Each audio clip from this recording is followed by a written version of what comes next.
നിങ്ങളുടെ സ്കൂൾ ജീവിതത്തിലെ അവസാന നാളുകളെക്കുറിച്ച് ഓർക്കുന്നുണ്ടോ? ആ ക്ലാസ് മുറികൾ, ബെഞ്ചുകൾ, പിന്നെ കൂട്ടുകാരോടൊത്തുള്ള ചിരികൾ. ഉം, ഒരുപക്ഷെ അതിനെല്ലാം ഉപരി നമ്മുടെ ജീവിതത്തിൽ മായാത്തൊരു മുദ്ര പതിപ്പിച്ച ചില അധ്യാപകർ, അല്ലേ? തീർച്ചയായും അത്തരം ഓർമ്മകൾക്ക് എപ്പോഴും ഒരു പ്രത്യേക ഊഷ്മളതയുണ്ട്. ഇന്ന് നമ്മൾ അത്തരത്തിലുള്ള ഹൃദയസ്പർശിയായ ഒരു അനുഭവത്തിലേക്കാണ് ഇറങ്ങിച്ചെല്ലുന്നത്. Seethi Sahib memorial higher secondary സ്കൂളിലെ ഒരു വിദ്യാർത്ഥിനി ആമിന പി.എസ്. 12ാം ക്ലാസ്സുകാരിയാണ്. അതെ, തന്റെ +2 ജീവിതം അവസാനിക്കുമ്പോൾ എഴുതിയ ഒരു കുറിപ്പാണ് നമ്മുടെ മുന്നിലുള്ളത്. ഇത് ശരിക്കും പറഞ്ഞാൽ വെറും ഒരു ഓർമ്മക്കുറിപ്പല്ല. അല്ല, ഒരു സ്ഥാപനം എങ്ങനെയാണ് വിദ്യാർത്ഥികളുടെ ഹൃദയത്തിൽ ഇങ്ങനെ ഇടം നേടുന്നത് എന്നതിന്റെ ഒരു നേർസാക്ഷ്യമാണ്. അതെ, അപ്പോൾ ഈ കുറിപ്പിലൂടെ നമ്മൾ അന്വേഷിക്കാൻ പോകുന്നത് ഒരു വിദ്യാലയം എങ്ങനെയാണ് കുട്ടികൾക്കൊരു രണ്ടാം വീടായി മാറുന്നത് എന്നതിന്റെ ഒരു രസതന്ത്രമാണ്. രസതന്ത്രം നല്ല വാക്ക്. കാരണം വിദ്യാഭ്യാസമെന്നത് വെറും പാഠപുസ്തകങ്ങളിലെ അറിവ് മാത്രമല്ലല്ലോ. ആമിനയുടെ വാക്കുകളിലൂടെ നമുക്ക് ആ സ്കൂളിലെ അധ്യാപകരും വിദ്യാർത്ഥികളും തമ്മിലുള്ള ആഴത്തിലുള്ള ബന്ധം. അതെ, പിന്നെ പാഠ്യേതര പ്രവർത്തനങ്ങൾ ഒരു കുട്ടിയുടെ വ്യക്തിത്വത്തെ എങ്ങനെ രൂപപ്പെടുത്തുന്നു എന്നൊക്കെ. കൃത്യമായി. അതെല്ലാം നമുക്കൊന്ന് വിശദമായി പരിശോധിക്കാം. അപ്പോ ആ കഥ തുടങ്ങുന്നത് തന്നെ വളരെ കൗതുകമുള്ള ഒരു തീരുമാനത്തിൽ നിന്നാണ്. +1 അഡ്മിഷന്റെ സമയം. പലരും ഏറ്റവും മികച്ചതെന്ന് കരുതുന്ന സ്കൂളുകൾ തേടിപ്പോകുമ്പോൾ ആമിനയുടെ മാതാപിതാക്കൾക്ക് ഒരു സംശയവുമില്ലായിരുന്നു. അവർക്ക് വേറെ ഓപ്ഷനുകളില്ലായിരുന്നോ? ഇല്ലായിരുന്നു. അവർ ആദ്യത്തെ ഓപ്ഷനായി സീതി സാഹിബ് സ്കൂൾ തന്നെ തിരഞ്ഞെടുത്തു.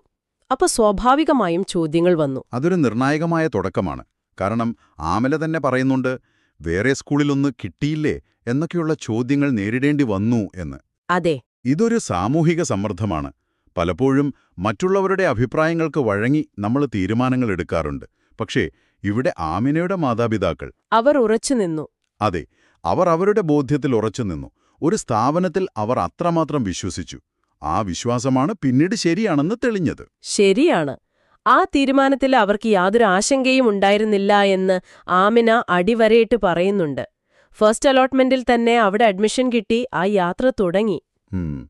സ്കൂളിലെത്തിയ ആദ്യ നിമിഷങ്ങളെക്കുറിച്ച് ആമിന പറയുന്നൊരു വാചകമുണ്ട്. അതെന്താന്ന് വെച്ചാൽ, ദൈവമറിഞ്ഞ് അനുഗ്രഹിച്ചതുപോലെ നമ്മളെ മനസ്സിലാക്കുന്ന അധ്യാപകർ തന്നെയാണ് ഓരോ വിഷയങ്ങൾക്കും നമുക്കിവിടെ കിട്ടിയത്. ആ ഒരു വാചകത്തിലെല്ലാമുണ്ട്. ശരിക്കും ഒരു വിദ്യാർത്ഥിക്ക് ഒരു പുതിയ സ്ഥാപനത്തിൽ കിട്ടാവുന്ന ഏറ്റവും വലിയ ഉറപ്പാണിത്. എന്നെ മനസ്സിലാക്കുന്നവരാണ് ഇവിടെയുള്ളത് എന്നൊരു തോന്നൽ. അതെ, ഈ അടിത്തറയിട്ടത് മാതാപിതാക്കളാണെങ്കിൽ അതിനു മുകളിൽ ആ സ്നേഹത്തിന്റെയും കരുതലിന്റെയും കെട്ടിടം പഴുതുയർത്തിയവ അവിടുത്തെ അധ്യാപകരാണ്. അത് ശരിയാണ്. ആമിനയുടെ കുറിപ്പിന്റെ ഒരു വലിയ ഭാഗവും അവർക്ക് വേണ്ടിയാണല്ലോ. തീർച്ചയായും.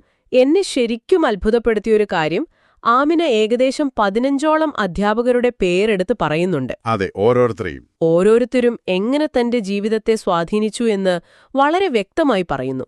ഇത് വെറുതെ ഒരു പേരുകളുടെ ലിസ്റ്റല്ല. അല്ല, ഇതിലൊരു പാറ്റേൺ കാണാൻ പറ്റും. ഓക്കെ, നമുക്ക് ആ ബന്ധങ്ങളെ ഒന്ന് അടുത്ത് പരിശോധിച്ചാലോ? തീർച്ചയായും. ആ പാറ്റേണുകൾ തന്നെ നമുക്ക് പരിശോധിക്കാം. ആദ്യത്തെ വിഭാഗം വൈകാരികമായ ഒരു സുരക്ഷിതത്വം നൽകിയവരാണ്.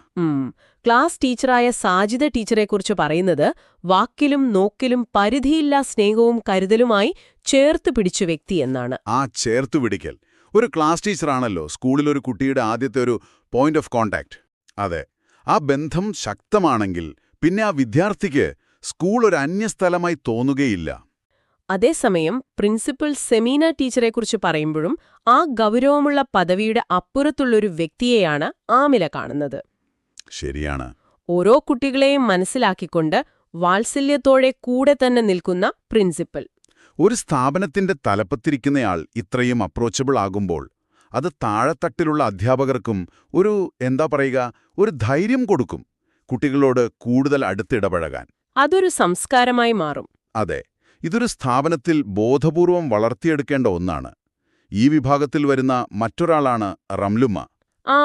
ആ വിശേഷണം എനിക്കിഷ്ടപ്പെട്ടു. ആമിന അവരെ വിശേഷിപ്പിക്കുന്നത് ഒരു ഉമ്മയെപ്പോലെ എന്നാണ്. ഒരു അധ്യാപികയ്ക്ക് ഒരു വിദ്യാർത്ഥിയുടെ മനസ്സിൽ അമ്മയുടെ സ്ഥാനം കിട്ടുക എന്നത് ചെറിയ കാര്യമല്ല. അല്ല. ആ ബന്ധത്തിന്റെ ആഴം ആ ഒരൊറ്റ വാക്കിലുണ്ട്. ഇങ്ങനെയുള്ള അധ്യാപകരാണ് ഒരു സ്കൂളിനെ വീടാക്കി മാറ്റുന്നത്. വളരെ പ്രധാനപ്പെട്ടതാണ്. അതിലേറ്റവും പ്രധാനം ഷഹന ടീച്ചറാണ്.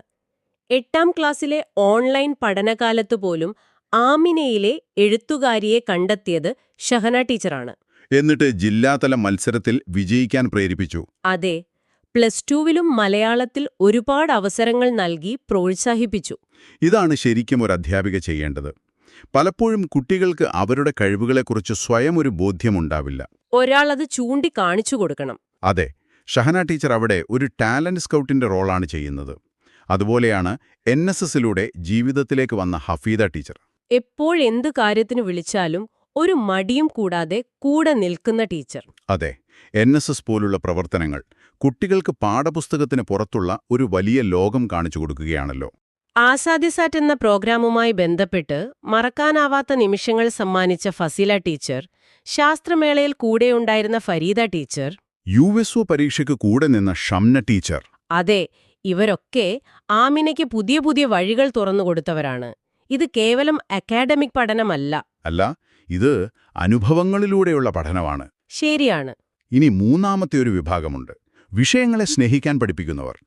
സംശയങ്ങൾ ചോദിക്കുമ്പോൾ ഒരു മടുപ്പും കാണിക്കാത്ത ഷുമൈസ ടീച്ചർ ഒരു മികച്ച ഉദാഹരണമാണ്. എന്തെങ്കിലും സംശയമുണ്ടെങ്കിൽ അത് മനസ്സിലാക്കുന്നതുവരെ അറിവ് പകർന്നു തന്ന സ്നേഹം നിറഞ്ഞ വ്യക്തി. ഒരു കുട്ടിയുടെ ജിജ്ഞാസയെ പ്രോത്സാഹിപ്പിക്കുക എന്നത് ഒരു അധ്യാപകന്റെ ഏറ്റവും വലിയ കർത്തവ്യങ്ങളിൽ ഒന്നാണ്.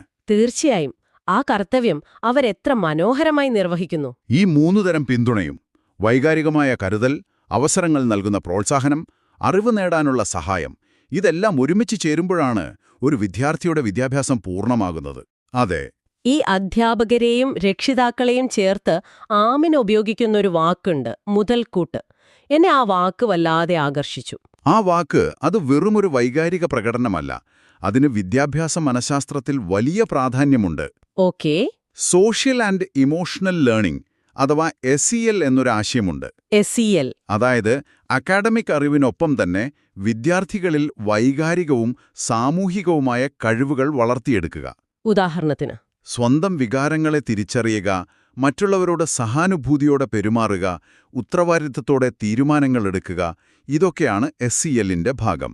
അപ്പോ ആമിനയുടെ സ്കൂൾ ഒരുപക്ഷെ ഔദ്യോഗികമായിട്ടല്ലെങ്കിലും ഈ SEL ആശയത്തിന് വലിയ പ്രാധാന്യം നൽകുന്നു എന്നാണോ നമ്മൾ മനസ്സിലാക്കേണ്ടത്? കൃത്യമായി പറഞ്ഞാൽ അതുതന്നെ. ആമിന തന്റെ അധ്യാപകരെ ഒരു മുതൽക്കൂട്ട് അഥവാ ഒരു അസറ്റായി കാണുമ്പോൾ അവൾ തിരിച്ചറിയുന്നത് പാഠപുസ്തകത്തിലെ അറിവുകൾക്കപ്പുറം ജീവിതകാലം മുഴുവൻ തനിക്ക് പ്രയോജനപ്പെടുന്ന മൂല്യങ്ങളും ബന്ധങ്ങളുമാണ് അവർ നൽകിയത് എന്നാണ്. അതാണ് യഥാർത്ഥത്തിൽ സോഷ്യൽ ആൻഡ് ഇമോഷണൽ ലേണിംഗിന്റെ വിജയം. ഒരു വിദ്യാർത്ഥി തനിക്ക് ലഭിച്ച വിദ്യാഭ്യാസത്തെ ഒരു മുതൽക്കൂട്ടായി കാണുന്നുണ്ടെങ്കിൽ ആ സ്ഥാപനം അതിന്റെ ലക്ഷ്യം ഭംഗിയായി നിറവേറ്റിയെന്ന് പറയാം. 100%. അധ്യാപകരെക്കുറിച്ച് പറഞ്ഞ ശേഷം ആമിന പിന്നെ സംസാരിക്കുന്നത് അവളുടെ പ്രിയപ്പെട്ട കൂട്ടുകാരോടാണ്. അതെ, 2 വർഷം കൊണ്ട് ക്ലാസുകളിലൂടെയും പിന്നെ NSS ക്യാമ്പുകളിലൂടെയും ഒക്കെ നേടിയെടുത്ത സൗഹൃദത്തെക്കുറിച്ച് അവൾ വാചാലയാകുന്നുണ്ട്. പരസ്പരം മനസ്സിലാക്കുകയും സ്നേഹത്തോടെയും കരുതലോടെയും വിട്ടുവീഴ്ചയിലൂടെയും അടുത്തവരുമാണ് നമ്മൾ എന്നാണ് ആമിന പറയുന്നത്. ആ സൗഹൃദം സ്കൂൾ ജീവിതം കഴിഞ്ഞാലും തുടരണം എന്നോർമ്മിപ്പിക്കുന്നതിനൊപ്പം ആ കുറിപ്പിന്റെ അവസാന ഭാഗത്ത് വളരെ പക്വതയുള്ളൊരു ചിന്ത ആമിന മുന്നോട്ട് വയ്ക്കുന്നുണ്ട്. ശരിയാണ്. തങ്ങളെ ഇത്രയധികം സ്നേഹിച്ച, തങ്ങൾക്കായി കഷ്ടപ്പെട്ട അധ്യാപകർക്ക് തിരികെ നൽകാൻ കഴിയുന്ന ഏറ്റവും വലിയ സമ്മാനം എന്താണ് എന്നൊരു ചോദ്യം പ്രതീക്ഷിക്കുന്ന ഒരു നല്ല റിസൾട്ടാണ്. അതെ, ആമിനയുടെ വാക്കുകൾ ഇങ്ങനെയാണ്: നമ്മുടെ അധ്യാപകർ ഈ 2 വർഷക്കാലം നമ്മുടെ ഭാവിയെ ചൊല്ലി തന്ന സ്നേഹത്തിനു പകരമായി നമുക്ക് കൊടുക്കാൻ സാധിക്കുന്നത് അവർ നമ്മളിൽ നിന്നും പ്രതീക്ഷിക്കുന്ന ഒരു നല്ല റിസൾട്ടാണ്. എന്തൊരു മനോഹരമായൊരു ചിന്തയാണത്, അല്ലേ? ഇത് കേവലം നന്ദി പറയുന്നതിൽ ഒതുങ്ങുന്നില്ല. ഇല്ല, ആ സ്നേഹത്തിനും കരുതലിനും പ്രത്യുപകാരം ചെയ്യാനുള്ള ഒരു ഉത്തരവാദിത്വബോധം ആ വാക്കുകളിലുണ്ട്. നമ്മളിൽ അവർ കാണിച്ച വിശ്വാസം തെറ്റിക്കാതെ നമ്മുടെ സ്കൂളിനും നമ്മുടെ അധ്യാപകർക്കും നല്ലൊരു റിസൾട്ട് കൊടുക്കാൻ സാധിക്കട്ടെ എന്ന പ്രാർത്ഥനയോടെയാണ് ആമിന ആ കുറിപ്പ് അവസാനിപ്പിക്കുന്നത്. അതൊരു വലിയ വാഗ്ദാനമാണ്, വിദ്യാർത്ഥികളുടെ ഭാഗത്തു നിന്നുള്ളൊരു വലിയ വാഗ്ദാനം. അധ്യാപകർക്ക് ഇതിലും വലിയൊരു ഗുരുദക്ഷിണ കിട്ടാനില്ല. ശരിയാണ്. ആ വിദ്യാഭ്യാസം അതിന്റെ പൂർണ്ണമായ അർത്ഥത്തിൽ വിജയിച്ചിരിക്കുന്നു എന്നതിന്റെ തെളിവാണത്. അതെ, ാണൊരു കുട്ടിയുടെ വളർച്ചയ്ക്ക് വളമാവുന്നത് എന്നാണ്. മാതാപിതാക്കൾ അർപ്പിക്കുന്ന ഒരു വിശ്വാസത്തിൽ തുടങ്ങി സ്നേഹവും കരുതലുമുള്ള അധ്യാപകർ, കഴിവുകൾ കണ്ടെത്താനും വളർത്താനും അവസരങ്ങൾ നൽകുന്ന പാഠ്യേതര പ്രവർത്തനങ്ങൾ, ജീവിതകാലം മുഴുവൻ കൂടെയുണ്ടാകുന്ന നല്ല സൗഹൃദങ്ങൾ. അതെ, ഇതെല്ലാം ചേരുമ്പോൾ ആ 2 വർഷക്കാലം ഒരു വിദ്യാർത്ഥിയുടെ ജീവിതത്തിലെ ഏറ്റവും വിലപ്പെട്ട ഒന്നായി മാറുന്നു. ഈ ചർച്ച അവസാനിപ്പിക്കുമ്പോൾ എന്റെ മനസ്സിലൊരു ചോദ്യം ബാക്കിയാവുന്നുണ്ട്. എന്താണത്? ഇത് കേൾക്കുന്ന നിങ്ങളോടുള്ള ചോദ്യമാണ്. നിങ്ങളുടെ ജീവിതത്തിൽ ഇതുപോലൊരു അധ്യാപകൻ അഥവാ അധ്യാപികയുണ്ടായിട്ടുണ്ടോ? പാഠപുസ്തകങ്ങൾക്കപ്പുറം ജീവിതത്തെക്കുറിച്ച് നിങ്ങളെ പഠിപ്പിച്ച, എന്നും ഓർക്കുന്ന ഒരു മുഖം. അത് ചിലപ്പോ ആമിനയുടെ സാജിദ ടീച്ചറെ പോലെ കരുതലോടെ ചേർത്ത് പിടിച്ചൊരാളാവാം. അല്ലെങ്കിൽ ഷഹന ടീച്ചറെ പോലെ നിങ്ങളുടെ ഉള്ളിലെ കഴിവിനെ ആദ്യം തിരിച്ചറിഞ്ഞ ഒരാളാവാം. വിദ്യാഭ്യാസത്തിന്റെ യഥാർത്ഥ വിജയം ഒരുപക്ഷേ പരീക്ഷയിലെ മാർക്കുകളിലല്ല, മറിച്ച് ആമിനയെപ്പോലുള്ള വിദ്യാർത്ഥികളുടെ മനസ്സിൽ അധ്യാപകർ നേടുന്ന ഈ സ്ഥാനത്തിലാകാം. അതെ. നിങ്ങൾക്കിതിനെക്കുറിച്ച് എന്തു തോന്നുന്നു?